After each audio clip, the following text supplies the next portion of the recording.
Les étudiants internationaux sont autant méritants que les étudiants nationaux, français, hein. Et j'ai envie de dire peut-être encore plus méritants, parce qu'on sait que aller vers un pays qui n'est pas le sien, c'est beaucoup de challenge. Cette année académique 2024-2025, est-il encore possible pour un étudiant étranger de candidater et d'obtenir une admission dans l'une des écoles du groupe Omnes? Oui, bien sûr, hein, là, nos admissions sont ouvertes. Là, ils peuvent candidater. Bienvenue dans ce 3e épisode Host à Réussite, le podcast dédié aux étudiants en mobilité. Créé par Studeli, le but de notre podcast est d'offrir les meilleures conditions de réussite aux étudiants internationaux. Alors, entre la candidature et l'admission finale, dans l'idéal, c'est 10 jours. Ah ouais, c'est super rapide. Voilà, c'est super rapide. Aujourd'hui, nous sommes particulièrement ravis d'accueillir Joachim, directeur commercial et des admissions internationales du groupe Omnes Education, qui est l'un des groupes leaders de l'enseignement supérieur privé en France et qui chapeaute un réseau impressionnant de plus de 15 écoles spécialisées. Pour vous donner quelques chiffres, Omnes Education, c'est plus de 3000 étudiants étrangers admis dans l'une de leurs écoles chaque année. Dans cet échange captivant, nous parlerons de comment obtenir une admission dans une école supérieure privée en France. Joachim nous fournira un aperçu unique des étapes, des erreurs à éviter et des stratégies clés pour naviguer avec succès à travers les processus d'admission. Bonjour Joachim. Bonjour Gatien. J'espère que tu vas bien. Super, et vous? Super bien. Comme d'habitude, avant de te laisser te présenter, on commence et on débute par notre traditionnelle question, dont le but est de te poser une question fatidique et je t'invite à répondre sans tabou à la dite question. Okay. Alors, pour des étudiants qui souhaitent venir étudier en France, bien sûr, la première chose à pouvoir faire, c'est d'obtenir une admission. Et lorsqu'ils obtiennent cette admission et poursuivent leur cursus scolaire, beaucoup se posent parfois la question de savoir qui est le plus méritant. Est-ce que tu estimes aujourd'hui, toi, qui es dans le bain de cette atmosphère, de cet environnement, que les étudiants étrangers sont parfois moins excellents que des étudiants locaux ou bien pour dire que des étudiants français? Alors c'est une question difficile, mais réponse très facile. Les étudiants internationaux sont autant méritants que les étudiants nationaux, français, hein. Et j'ai envie de dire peut-être encore plus méritants, parce qu'on sait que aller vers un pays qui n'est pas le sien, c'est beaucoup de challenge. Parfois, c'est une langue qui est différente, c'est une culture qui peut être différente, c'est des us et coutumes à travers lesquels ils doivent s'adapter. Mais au contraire, c'est une richesse, hein, d'être un étudiant international, parce que c'est ce que recherchent beaucoup d'entreprises en France, hein, cette diversité. Ça apporte beaucoup. Aujourd'hui, les entreprises font de plus en plus de business entre elles. En France et à l'étranger. Donc on peut être une entreprise française et vouloir développer un business avec une entreprise à l'étranger. Et pour ça, parfois, ça va être beaucoup plus simple si on a parmi ses collaborateurs justement des profils internationaux qui savent manier différentes langues, qui savent travailler dans différentes atmosphères et différentes cultures. D'accord. Mais du coup, concrètement, vu qu'ils sont d'autant plus méritants que les étudiants français parfois excellent également. En termes de chiffres, est-ce que dans le groupe Omnes, vous avez déjà eu des étudiants étrangers qui sont par exemple des majors de leur promotion? Alors oui, bien sûr, hein, on a d'incroyables success stories parmi nos étudiants. On a des diplomates. Aujourd'hui, moi j'ai un alumni qui travaille aux Nations Unies et qui siège pour son pays. On a des diplomates, des ministres qui exercent aujourd'hui en Afrique, qui sont passés par nos écoles. On a des chefs d'entreprise qui ont monté leur entreprise, certains en France, comme Duplex, hein, qui est pas un alumni de chez nous, mais voilà un bel exemple de réussite, un étudiant international qui a monté son entreprise. On a des success stories comme ça, comme on en a aussi chez nos étudiants français, hein. Nous, chez Omnes, en fait, on différencie pas forcément l'étudiant français et l'étudiant international. Et c'est ce qui fait la richesse du groupe, c'est qu'en fait, on est mixé dans une classe où on va se retrouver un peu avec toutes les nationalités. Et c'est vrai que parfois, c'est une crainte. On nous pose, moi, je suis un étudiant international, je vais me retrouver avec des étudiants français. Oui, mais vous allez aussi vous retrouver avec des étudiants qui viennent de Chine, d'Inde, des États-Unis, d'un peu partout, quoi. D'accord. Super intéressant. Merci pour ta réponse. Et du coup, ce serait bien que tu puisses te présenter. Quel est ton rôle, d'où tu viens, plus ou moins, et par la suite, nous présentons aussi le groupe Omnes, parce que on sait très bien que c'est un groupe très stratégique, hautement bien positionné et qui figure parmi les leaders de l'éducation privée en France? Alors moi c'est Joachim, hein, comme tu l'as dit, moi je suis le directeur des admissions internationales du groupe Omnes Éducation. Donc, du coup, le groupe Omnes, c'est 15 écoles qui constituent le groupe Omnes, mais j'aimerais bien savoir quelles sont les principales écoles, plus ou moins les plus connues du groupe. Alors, le groupe Omnes Éducation, c'est un des leaders de l'enseignement privé en France et en Europe. Donc, on a un peu des campus un peu partout en Europe, mais aussi en Afrique, parce qu'on a un campus à Abidjan. Parmi nos écoles, on a des écoles un peu dans tous les domaines que peut rechercher un étudiant dans le domaine, par exemple, du business et du management. On a l'ESCE, on a l'INSEC. Je connais très bien l'INSEC. Voilà, qui est très connu, mais comme l'ESCE aussi, qui est une école qui est spécialisée dans le développement international. On a une école de sciences politiques qui s'appelle HEIP. On a une école d'ingénieurs qui s'appelle l'ECE. Donc surtout dans l'ingénierie, dans le domaine de l'ingénierie informatique, qui est beaucoup demandé aujourd'hui aussi par les étudiants internationaux. On a des écoles dans le domaine de la communication et de la création, comme Sub de Pub et Sub de Création. Et enfin, on a aussi des écoles qui sont à l'international, comme EU Business School, qui a des campus en Espagne, en Suisse et en Allemagne. Comme Créa Genève, qui est en Suisse, comme l'International University of Monaco, qui est la seule école privée à Monaco. D'accord. Donc voilà, un vaste réseau d'écoles qui sont un peu dans tous les domaines qu'un étudiant peut rechercher. D'accord.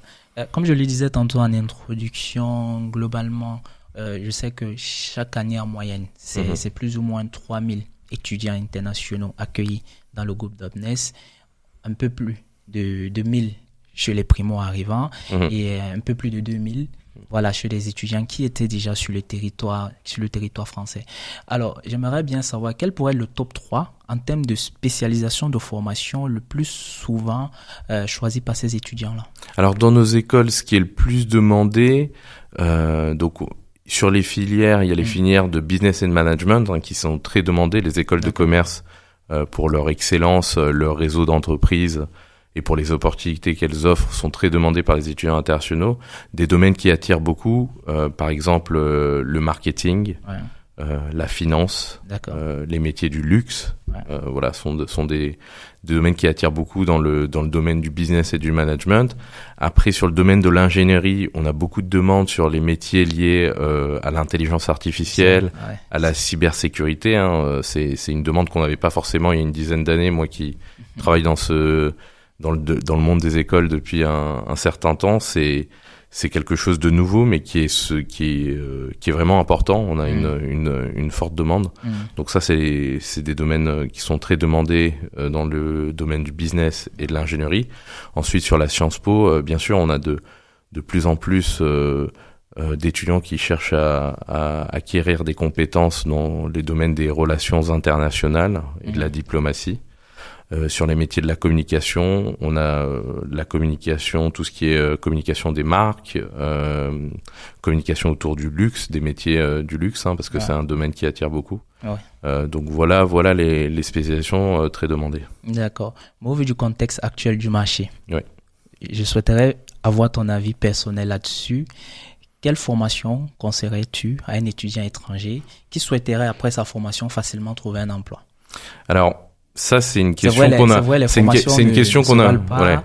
C'est vrai, il faut prendre en considération beaucoup de spécificités. C'est ça. Mais si toi, par exemple, ton enfant étranger vient en France pour poursuivre ses études, quelle formation aimerais-tu qu'il puisse faire pour facilement trouver un emploi au vu, bien sûr, du contexte économique actuel? Bien sûr. Alors, c'est encore une question très difficile, mais encore une réponse très facile pour moi. Je vais faire.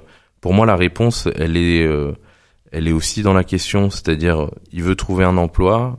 Ce que je lui conseillerais, c'est de faire quelque chose dans lequel il s'épanouit. On a trop souvent des étudiants qui nous disent mais j'ai envie de faire de la finance parce que j'ai vu que ça gagnait très bien. Alors, est-ce que t'es bon en maths? Est-ce que t'es bon en maths? Est-ce que t'aimes les maths? Ah non, monsieur. Moi, je préfère les langues, je préfère les réseaux sociaux. Donc là, cet étudiant, je vais lui dire, écoute, c'est pas forcément, je pense pas que la finance, ça soit le domaine sur lequel je te conseille de t'orienter. Donc moi, mon conseil, ça serait, voyez vos appétences, voyez les domaines dans lesquels vous vous épanouissez, et en fonction, faites votre choix. Et là, en fonction, on va se retrouver avec des étudiants qui va dire, ah bah moi j'aime les maths, j'aime les sciences, la physique, et ben moi je vais lui dire, est-ce que tu as déjà pensé à l'ingénierie, au développement, est-ce que tu codes déjà chez toi, et ben là je vais te conseiller une formation en ingénierie informatique. J'ai un étudiant qui va me dire, écoutez, moi j'ai envie de voyager, j'aime le contact avec les gens, j'ai envie de voyager. J'ai travaillé dans une asso au sein de mon lycée où on vendait des objets ou autres, des activités. Et là, bah, pour moi, commerce international. Ouais. Oriente-toi vers une école de commerce et passe un diplôme en commerce international. D'accord. Donc ça sera vraiment en fonction du profil. Après, aujourd'hui, nos écoles, elles sont demandées parce que c'est des domaines qui sont demandés. Donc il y a un large choix. Mais vraiment, moi, mon conseil numéro 1 sur ça, c'est choisissez en fonction de ce dans quoi vous excellez et là où vous voyez travailler toute votre vie, parce que le travail, on a une famille, on choisit souvent sa femme, son mari et je vous le souhaite beaucoup d'années. Et ben le travail, c'est la même chose, quand on s'oriente vers quelque chose, c'est un choix important. C'est très beau ce que tu dis là. Mais ce serait aussi bien et pertinent de reconsidérer le contexte parfois pour ces étudiants étrangers, parce que arriver, c'est la famille qui finance ces études qui coûtent parfois beaucoup cher et tout. Et l'objectif pour beaucoup par la suite, c'est de se dire, après ta formation, tu dois pouvoir être autonome, tu dois pouvoir bien gagner ta vie. Si on t'envoie à l'étranger, c'est pour que par la suite, tu restes aider la famille qui est restée en Afrique ou bien tes frères et sœurs. Donc pour beaucoup, je pense qu'ils recherchent parfois d'abord le métier qui va le mieux payer. Mais c'est vrai aussi, il faut prendre en considération ses passions et ce qu'on a envie de faire et ce pourquoi on estime qu'on prendra du plaisir et dans lequel on est super bon également. Bien sûr, mais comme tu l'as dit, je pense que l'investissement, on le connaît pour les familles des étudiants internationaux qui viennent d'Afrique, qui viennent d'Asie. On est sur des cultures où souvent la famille a investi sur ses enfants. Donc bien sûr, moi je dis pas que trouver un travail ou la rémunération ne sont pas importantes. Justement, ça fait partie de les propositions de valeur des écoles en France. Et aujourd'hui, quand vous voyez les écoles qui attirent le plus ces étudiants internationaux, c'est souvent des écoles qui proposent dans leur service cet accompagnement, qui ont ces réseaux d'entreprises, ces réseaux d'alumni. Donc bien sûr, ça c'est important. Mais je pense qu'on peut allier les deux. À la fois trouver un domaine dans lequel on pense pouvoir s'épanouir et à la fois avoir les ambitions de trouver des postes dans lesquels ces étudiants auront à la fois des responsabilités et généralement quand on a les responsabilités, la rémunération qui va avec. Ok, merci pour cette belle présentation du groupe Omnes. Maintenant, on aborde un autre sujet qui est la question cruciale de savoir globalement comment un étudiant étranger qui souhaite venir en France et veut intégrer l'une des écoles du groupe Omnes, comment est-ce qu'il s'y prend pour obtenir son admission? Déjà, j'aimerais savoir, pour cette année académique 2024-2025, est-il encore possible pour un étudiant étranger de candidater et d'obtenir une admission dans l'une des écoles du groupe Omnes? Oui, bien sûr. Nos admissions sont ouvertes. Là, ils peuvent candidater. Nous, on a une plateforme sur laquelle les étudiants peuvent se positionner sur les écoles dont je vous ai parlé en introduction, que ce soit sur le domaine du management, de l'ingénierie, de la science politique ou de la communication. Les étudiants se positionnent via une plateforme. Alors comment ça se passe pour les étapes? Alors les étapes, c'est déjà moi ce que je conseillerais aux étudiants, c'est de faire une recherche via on a par exemple le catalogue des formations sur le site de Campus France. Qui est l'organisme qui aide à la promotion des étudiants en France un peu partout dans le monde et qui aide beaucoup. Et donc, je tiens à les remercier aussi, parce que ils nous aident beaucoup, nous les instituts. Et ensuite, une fois que vous avez fait votre choix, que vous avez décidé d'intégrer une école, que ça soit une école du groupe Omnes ou une autre école, souvent c'est un peu le même process. C'est une plateforme de candidature. L'étudiant se positionne sur la plateforme de candidature, il débute sa candidature. Ensuite, on demande un certain nombre de pièces pour pouvoir étudier son dossier, donc son CV, sa lettre de motivation, les derniers diplômes, son dernier diplôme, la preuve du test de niveau de langue, du TCF pour le français ou d'un test d'anglais équivalent comme le TOEIC ou le TOEFL. Une fois que l'étudiant a uploadé l'ensemble de ses pièces sur la plateforme, il valide sa candidature. Et quand il valide sa candidature, il y a une équipe chez nous au sein des admissions internationales qui va voir que si l'étudiant correspond à tous les critères pour intégrer la formation demandée, donc cette équipe va peut-être contacter l'étudiant en disant tu as postulé sur telle formation, mais on pense que tu as pas forcément le niveau nécessaire, mais on te propose une autre formation. Ou l'équipe peut se dire parfait, cet étudiant il a le profil parfait. On va passer sur le next step. Donc il valide la candidature et quand le dossier est validé, ça passe en entretien à travers les écoles. Donc là, c'est les directeurs de programme souvent ou des professeurs ou des intervenants des écoles. Mais du coup, la première sélection qui le fait. Alors la première sélection, c'est mon équipe. C'est le travail des admissions internationales dans le groupe. Donc c'est une première sélection. C'est une sélection orientation, comme je t'ai dit. Donc parfois, on voit que le profil ne correspond pas du tout aux attentes. On juge le sérieux de la démarche aussi. Et ensuite, ça passe au niveau des écoles pour l'entretien. Et donc là, c'est les directeurs de programme qui vont convoquer les étudiants pour un entretien où ça va être un échange de 30 à 40 minutes sur quel projet l'étudiant a, pourquoi la France, pourquoi il a choisi notre école, pourquoi telle spécialisation, comment il se voit dans 5 à 10 ans. Voilà, il y a plusieurs questions qui peuvent venir. Il n'y a pas un entretien qui se ressemble, c'est un échange pour à la fois voir si le profil correspond et à la fois pour répondre aux questions des étudiants, parce que ça peut être une première étape pour l'étudiant de se familiariser avec l'école. Il a peut-être des questions sur le programme ou sur l'école pour voir est-ce que c'est adapté à ce que je recherche, quoi. D'accord. Et entre ce temps de candidature, la première réponse et les entretiens avec les écoles concernées, combien de temps peux-tu estimer toute cette procédure entre la candidature et l'admission finale que l'étudiant va obtenir? Alors, entre la candidature et l'admission finale, dans l'idéal, c'est 10 jours. Ah ouais, c'est super rapide. Voilà, c'est super rapide. Ah ouais. Après, ça dépend de la période de l'année. On a des périodes de rush. Okay. Donc là, par exemple, pour le mois, là, on est en avril. On est en avril. Là, on commence à être dans les périodes de rush. Nous, on a ouvert les candidatures pour la rentrée de septembre 2024, c'était déjà ouvert dès décembre 2023.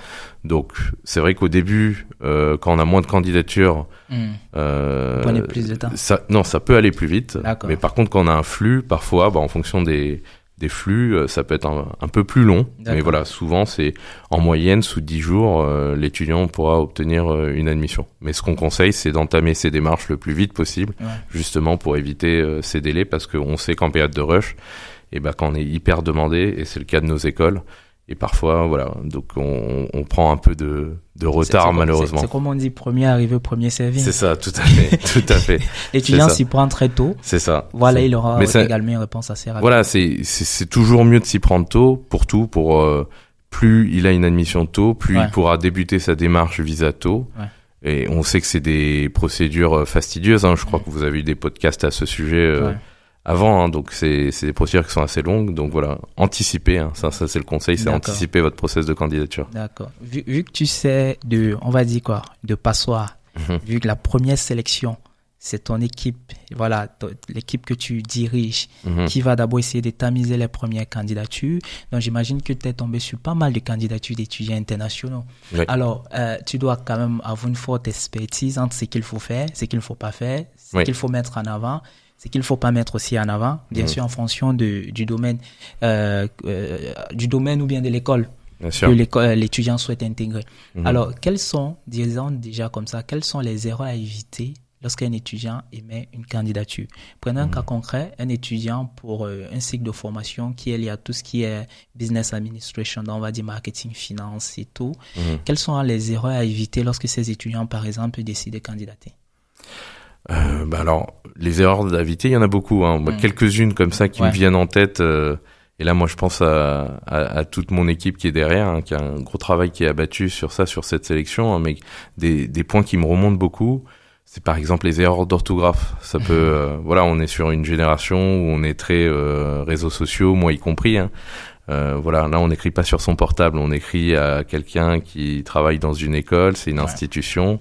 Ça montre aussi son sérieux. Donc ça, c'est des points très importants.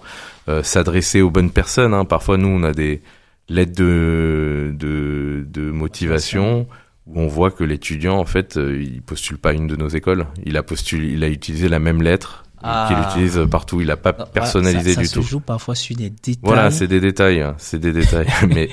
mais parfois c'est des gros détails. Ouais. Mais voilà, essayer de personnaliser la candidature, de projeter un peu sur comment il se voit une fois qu'il aura intégré l'école, de montrer qu'est-ce que l'école aurait à y gagner d'intégrer l'étudiant. Parce qu'à la fin de l'année, nous, on a toujours beaucoup d'étudiants internationaux qui veulent nous rejoindre, mais on se doit d'être sélectif pour qu'on ait dans des classes des étudiants qui tous aient un même objectif et puissent remplir leur ambition. Donc ça, c'est très important. D'accord. Et concrètement, c'est quoi donc? Quels sont les quelques critères de sélection sur lesquels vous allez vous baser de prime abord pour sélectionner ces étudiants étrangers? Vous vous basez sur quels critères? Alors nous, on va se baser sur plusieurs critères. Justement, sa motivation. Comment il motive le fait qu'il veut intégrer une de nos écoles et son projet en France. Pourquoi il veut venir en France, pourquoi telle école, pourquoi telle ville. Ça, généralement, il va l'expliquer dans sa lettre de motivation. Ensuite, il y a des critères, bien sûr, académiques. C'est-à-dire qu'on va regarder ses notes. On demande les relevés de notes des 3 dernières années et souvent le dernier diplôme. Donc ça peut être très important aussi pour nous juger de la pertinence ou non de la candidature sur une formation. Hein. Typiquement, quand on voit que les notes de maths sont pas très élevées pour intégrer une formation grande école en ingénierie, on sait que ça peut être un peu plus compliqué. Mais par contre, c'est pas parce qu'on n'est pas bon dans certaines matières qu'il faut s'interdire de postuler. Donc voilà, ça c'est des critères que nous on peut regarder. On va regarder le critère des notes. Ensuite, bien sûr, le niveau de langue de l'étudiant, ça peut être important.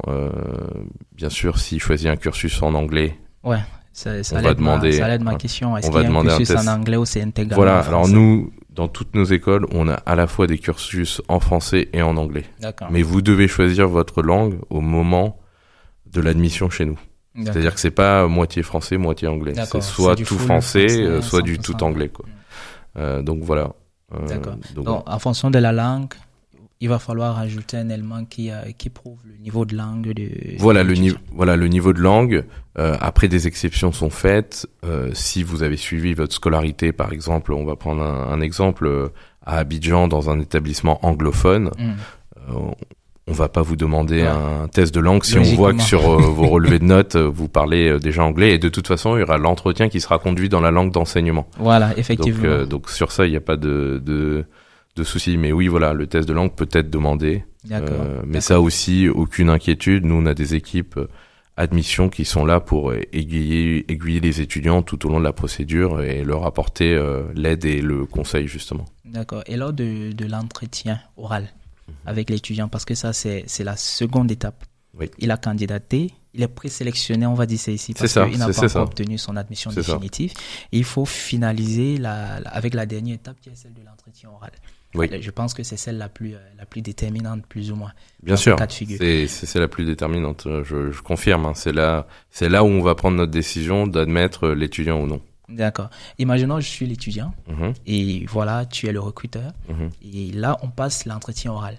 Alors, quelles sont les questions globalement, même si elles sont changeantes, quelles sont les questions qui sont les plus souvent posées, et je vais essayer de répondre et tu me diras si je peux avoir mon admission finalement. Voilà. D'accord, on fait un entretien test. Les questions qu'on va poser, on va demander aux étudiants de se présenter en 1 ou 2 minutes. Présentez-vous. Qu'est-ce que vous attendez de vos études en France? Pourquoi vous avez choisi notre école? Pourquoi cette spécialisation?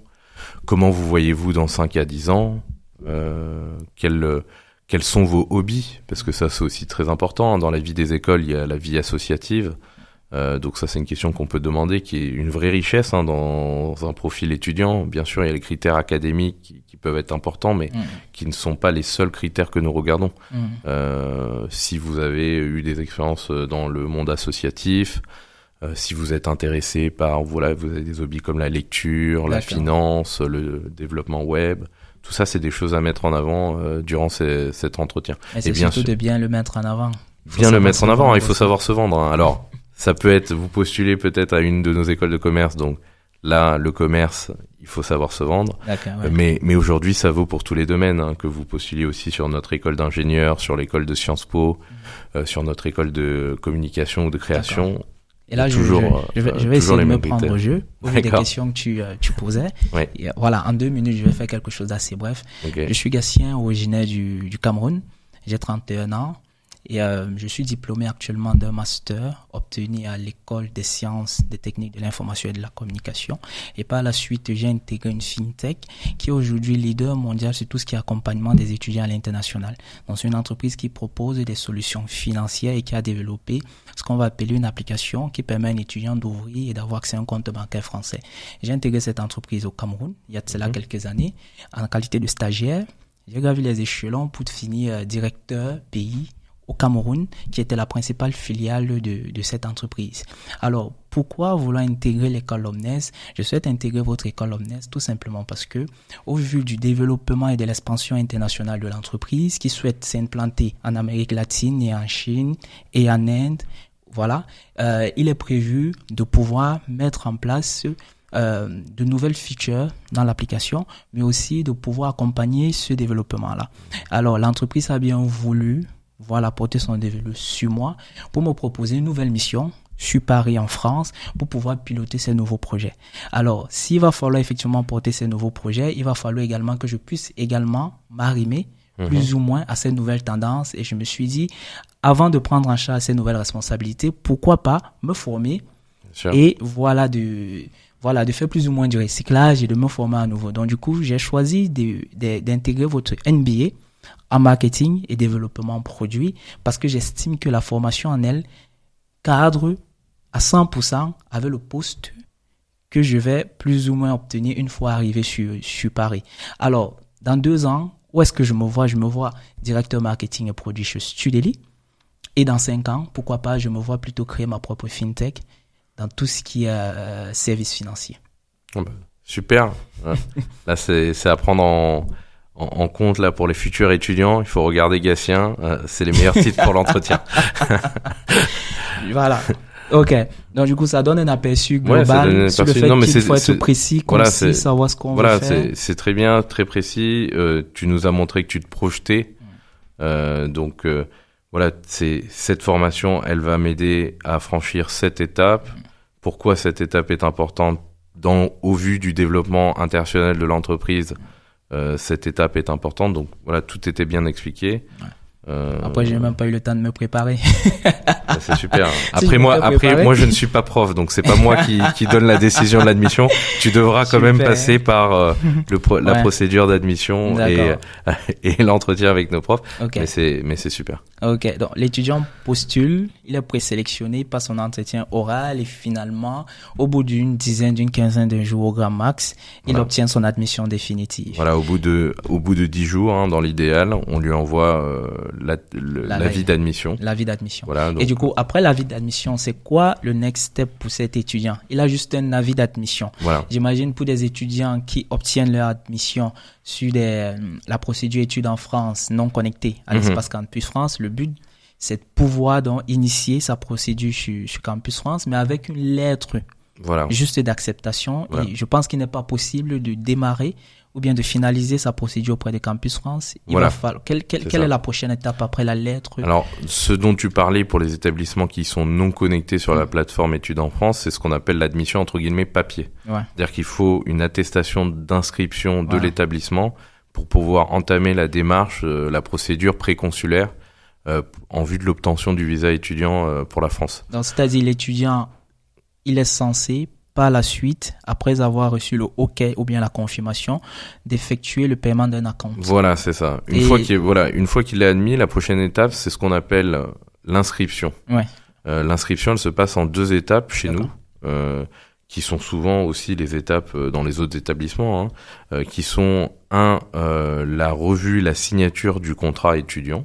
Donc c'est le contrat qui lie l'établissement avec l'étudiant. C'est là où il va décider, par exemple, s'il voudra régler ses frais de scolarité en une fois ou choisir des installments, par exemple.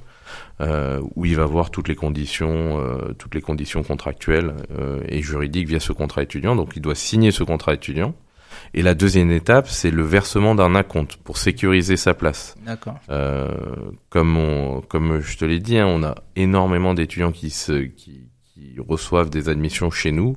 On n'a pas des places illimitées. Donc, pour nous, c'est une garantie que l'étudiant, il va bien venir chez nous. Donc, on bloque, entre guillemets, en moyenne, sa place. Le prix, il est de combien? Alors, il est de 3 500 €. D'accord. Voilà, il est de 3 500 € pour les étudiants internationaux qui sont hors UE, hors Union européenne.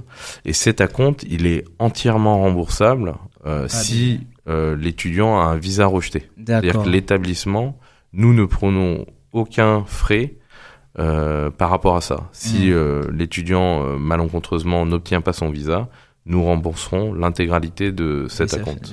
Voilà. Et donc, une fois que ces 2 étapes... Mais imaginons l'étudiant, il est à l'étranger. Oui. Prenons le cas d'un étudiant qui est, disons, au Burkina ou bien au Gabon. Il obtient son admission, il doit payer cet acompte, mais il est toujours dans son pays d'origine. J'imagine qu'il doit avoir pas mal de difficultés quand même pour ces étudiants de pouvoir facilement et aisément payer ses frais d'acompte parfois depuis le pays d'origine. Voilà, alors c'est souvent là que les solutions Studeli peuvent être un avantage. Nous, on a énormément d'étudiants internationaux qui passent par Studeli pour payer leur acompte. Donc voilà, ils ont plusieurs options pour payer cet acompte via une carte bancaire, via un virement.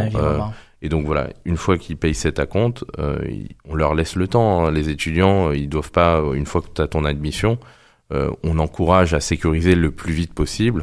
Mais si l'étudiant est en recherche de financement, on peut très bien le comprendre. On peut attendre et souvent, nous, on est en contact avec les étudiants. Donc l'équipe des admissions internationales, l'étudiant va nous revenir en disant écoutez, moi je cherche le financement pour payer cet acompte avec la famille, avec des banques. Et vous proposez des offres de financement parfois pour ces étudiants étrangers? Alors pas pour payer l'acompte. Là on n'a pas d'offre à part. On a des partenaires comme Studeli qui aident dans cette étape. Ensuite nous, ce qu'on a, c'est qu'on a des partenariats bancaires une fois qu'ils arrivent en France. Sur place. Donc ça on propose. Donc voilà les étapes. Une fois qu'il aura signé son contrat et payé son acompte, l'étudiant obtient une attestation d'inscription. Et c'est cette attestation d'inscription qui fait foi pour la démarche Campus France. Voilà. Et ensuite, il démarre l'étape Campus France jusqu'à l'obtention du visa. Ouais, c'est important de préciser cela au vu de plusieurs difficultés dont fait face les familles et les étudiants pour facilement payer ces acomptes. Raison pour laquelle je suis Studeli, on décide d'innover à chaque fois et aujourd'hui, on donne la possibilité, par exemple, à un étudiant qui est encore dans son pays d'origine de pouvoir ouvrir un compte français depuis notre application mobile, de recharger ce compte, vu que c'est un compte français, et lui-même d'effectuer le virement dans l'appli en mettant les références bancaires de l'école et d'effectuer le virement. L'école reçoit le virement en instantané. Oui, c'est ça. En 24 heures. C'est ça, c'est un gros avantage pour les étudiants internationaux quand on sait les difficultés qui peuvent se poser sur les virements internationaux, justement. D'accord. Et l'étudiant a obtenu la validation en payant son inscription. C'est ça. Il a obtenu son admission définitive. C'est ça. Il entame sa procédure Campus France. Est-ce que vous également, vous les accompagnez sur ces démarches auprès de Campus France pour les rendre la plus aisée possible? Pourquoi? Alors. Parce qu'après Campus France, parfois, c'est pas évident pour ces étudiants entre avoir un rendez-vous pour passer son entretien pédagogique sur place, ou bien les conseillers toujours au niveau de l'aide d'admission, comment ils vont présenter le projet, parce que j'imagine aussi que pour vous, l'objectif, c'est d'avoir quand même le maximum d'étudiants qui puissent facilement obtenir leur visa. Est-ce que vous accompagnez vos étudiants? Bien sûr, nous, l'accompagnement, de toute façon, dans toutes les écoles du groupe Omnes Éducation, l'accompagnement, il se fait du moment où vous entamez une candidature au moment où vous arrivez chez nous dans nos écoles. Donc vous êtes accompagné dans toutes les étapes. On aide de plusieurs manières. Les étudiants internationaux, une fois justement qu'il est inscrit, il rentre sur un parcours qu'on appelle un parcours de onboarding des étudiants internationaux, où justement on lui donne un certain nombre d'informations pour optimiser son parcours visa. Donc il y a pas mal de tips qui sont fournis. On a des partenariats avec des entreprises comme Studeli pour la partie financement. On a des partenariats avec des entreprises pour tout le volet logement, qui peut être un critère important en vue d'une mobilité vers la France. Donc voilà, tout ça, c'est compilé à travers des welcome guides, dont une partie est déjà accessible par les étudiants sur nos sites internet avant même la candidature. Mais par contre, une fois qu'ils sont inscrits, ils reçoivent des informations un peu complémentaires.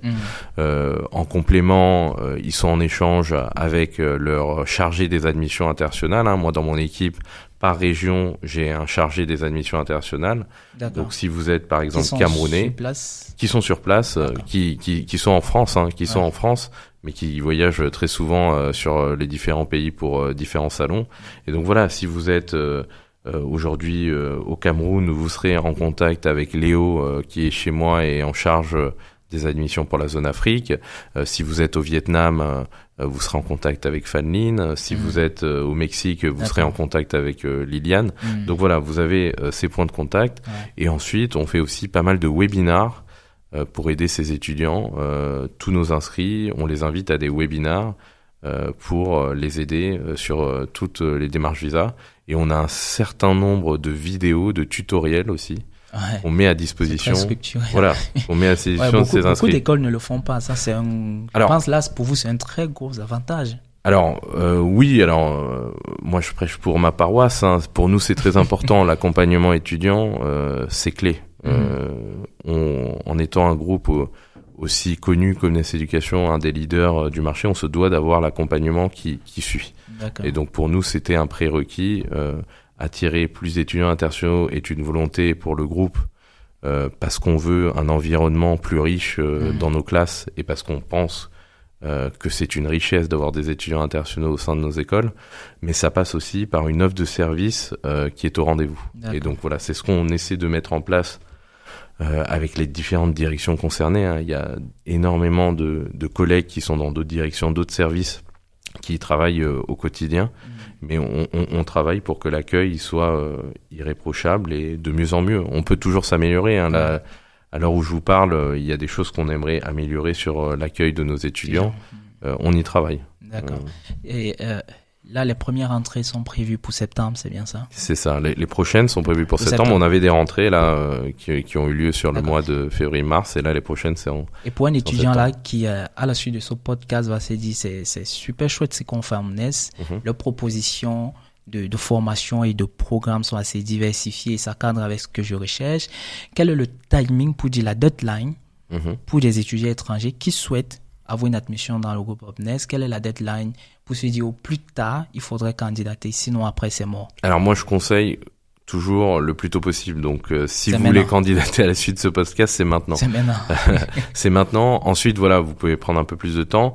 Il faut checker en fonction des pays les dates de fermeture des bureaux Campus France. Il y a pour certains pays, il y a des bureaux qui ne prennent plus les dossiers à partir de certaines dates, donc ça sera plutôt en fonction de ces dates. Mais nous, globalement, jusqu'à début juillet, les étudiants peuvent se positionner encore sur une rentrée pour septembre. Et à partir de juin, on ouvrira aussi nos candidatures pour les rentrées d'automne, donc qui sont les rentrées spring, qui auront lieu en janvier, février, mars de l'année prochaine. D'accord. Je vais essayer de revenir sur un point que tu as abordé tout à l'heure, qui est également un point très crucial, qui est le sujet lié au logement. Oui.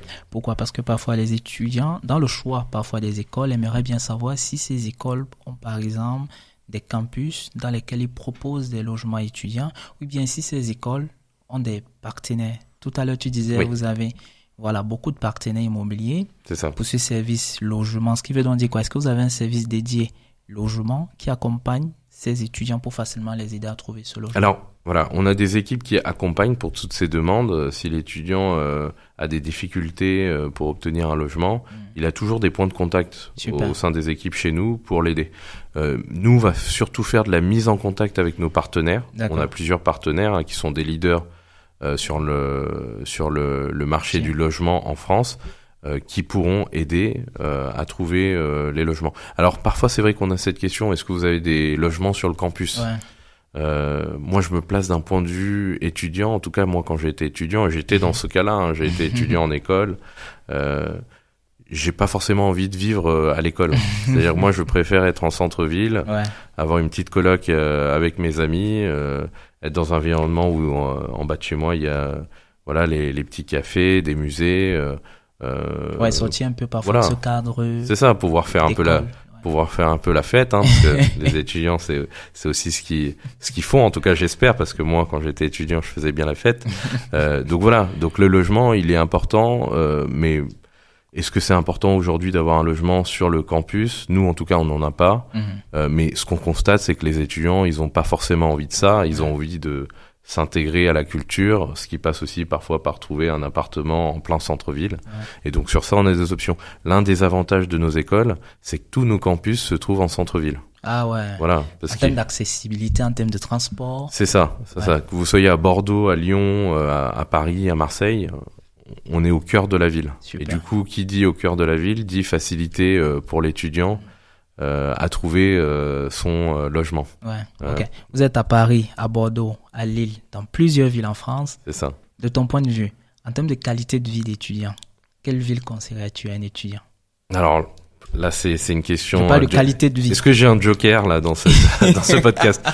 Alors, Après, beaucoup d'entre eux ne connaissent pas la France. C'est ça. Ils sont jamais venus en France. C'est ça. Ils ne connaissent pas à quoi ressemble la vie à Paris, qui peut être totalement différente de à quoi ressemble la vie, par exemple, à Lille, qui est une ville beaucoup plus estudiantine. Mais en termes de qualité de vie, en qualité de vie, alors moi, ça va vraiment dépendre de la personne. Hein. Pour quelqu'un qui est fan, je sais pas, des musées, des sorties, du théâtre, je dirais Paris. C'est une grosse ville culturelle. On trouve des choses à faire tous les soirs. Pour quelqu'un qui veut aller au cœur de la France, un peu dans le terroir, qui veut profiter aussi du beau temps, une destination comme Bordeaux, c'est génial. C'est une ville de bons vivants. On y mange bien. Donc voilà, c'est des belles villes. Pour quelqu'un qui aime le foot, l'OM, et moi je suis un fan de l'OM, Marseille. Donc voilà, c'est vraiment en fonction des aspirations des étudiants. En termes de qualité de vie, c'est vrai que souvent on pense à Paris, hein, les étudiants internationaux pensent à Paris, partout dans le monde c'est Paris. Mais j'ai envie de vous dire Lyon, Bordeaux, Chambéry, Beaune, c'est aussi Marseille, c'est aussi de belles options, hein. Moi j'ai eu la chance de faire les deux, j'ai étudié en région parisienne et après en Bretagne, donc j'ai trouvé mon compte un peu sur ces deux expériences, mais c'est enrichissant. Enrichissant. On arrive presque au thème de notre podcast. Et là, je vais te poser une dernière question, ou bien l'avant-dernière question, qui est plus ou moins la plus essentielle. Donc, la question globalement, c'est de savoir à moyenne, parce que les business schools, pour vous vendre également sur le marché, c'est une politique que beaucoup font. À la suite de la formation, quel est le taux d'employabilité de vos étudiants, globalement? Est-ce qu'ils trouvent facilement un emploi? Et la deuxième question, c'est vrai, après ça dépend des formations, mais je me dis toujours qu'il y a un barème. Quel est le salaire net perçu par vos étudiants à la suite de l'obtention de leur diplôme?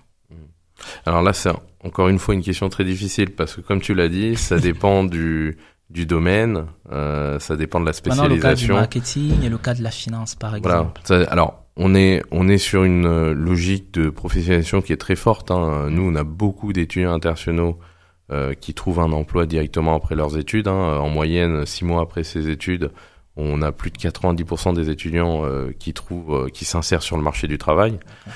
Aujourd'hui, il faut pas oublier que les primo-arrivants qui arrivent chez nous font des cursus, ce qu'on appelle en classique, mais dans le cadre d'une deuxième année, ils sont éligibles aussi au cursus en alternance. Ah ouais. Et du coup, ça, c'est aussi un passeport pour l'emploi. Donc voilà, on a de très bons ratios au niveau du placement, et c'est aussi une des raisons pour lesquelles les internationaux plébiscitent les écoles de commerce, d'ingénieurs en France, parce qu'il y a le bouche à oreille. Ils savent souvent, en voyant les exemples de success story, ou en suivant ce qu'a fait le cousin, le frère, la sœur, que c'est justement un bon passeport pour l'emploi. Au niveau du salaire, j'ai pas en tête comme ça les fourchettes de salaire, mais pour moi, un junior, un paquet de junior au sein du domaine, par exemple, de la finance, et là, ça va dépendre si on est plutôt sur de la finance bancaire, ou si là aussi on est sur de la finance de marché, mais en moyenne, les packages, ils commencent à 40 000 euros. D'accord, ok. Dans la dernière question, globalement, quel conseil donnerais-tu à un étudiant étranger admis dans une business school pour facilement réussir son année académique? Quel conseil? 2 conseils comme ça, globalement. Alors, qui est une logique d'intégration, s'intégrer au mieux. Ça veut dire essayer de trouver des amis qui viennent d'un peu toutes les cultures. Moi, je trouve ça enrichissant. Nous, aujourd'hui, on a plus de 90 nationalités sur nos campus, par exemple, en France. Donc, c'est vrai qu'on a tendance, en venant d'un pays, et moi, je l'ai vécu, cette expérience, quand on vient d'un pays, on a tendance à rester entre nous. Et moi, j'ai envie de dire, la richesse pour vous, vous êtes dans un environnement multiculturel, mélangez-vous, parce que c'est là où vous allez apprendre le plus. Et le deuxième conseil, j'ai envie de leur dire, éclatez-vous, quoi. Prenez plaisir. Voilà, prenez plaisir. C'est un investissement, comme tu l'as dit, souvent c'est un investissement de la famille. C'est un investissement sur lequel on attend beaucoup de retours pour la famille, parce que c'est très important de renvoyer potentiellement un peu de sous au pays un peu plus tard, de faire venir des membres de sa famille. Donc c'est éclatez-vous, trouvez quelque chose dans lequel vous vous épanouissez, dans lequel vous allez exceller. Parce que c'est ça la vraie clé de la réussite. Le leitmotiv d'Omnes Education, c'est Success Makers. Donc créateur de succès. Tu peux encore le redire? Pardon? Tu peux encore le redire? Créateur de succès. Ah ouais. Donc Success Makers. Ah ouais, voilà. Ça c'est très bien dit. Du coup, on va en profiter pour clôturer cette édition, ce 3e épisode du podcast. Merci une fois de plus, Joachim, d'avoir accepté l'invitation de Studeli. Je pense qu'à la suite, à la fin, pour ces étudiants qui auront suivi ce podcast de bout en bout, ils en ressortiront vraiment enrichis avec des bonnes astuces, des top conseils. Mais surtout, allez postuler dès maintenant si vous souhaitez être admis dans l'une des écoles du groupe Omnes. Je vous invite à le faire. Merci une fois de plus, Joachim. Merci Gatien, et merci encore une fois à Studeli, qui est un vrai partenaire qui accompagne les étudiants internationaux. Et c'est très important parce que souvent les étudiants internationaux peuvent être, comme on a abordé plein de thèmes aujourd'hui, ou peuvent se sentir perdus dans leur parcours de candidature, d'admission chez nous. Et c'est vrai que d'avoir des partenaires comme Studeli, ça aide dans cette mobilité. Donc merci à vous pour le travail. Merci Joachim. On reste de bons partenaires. À bientôt. À bientôt.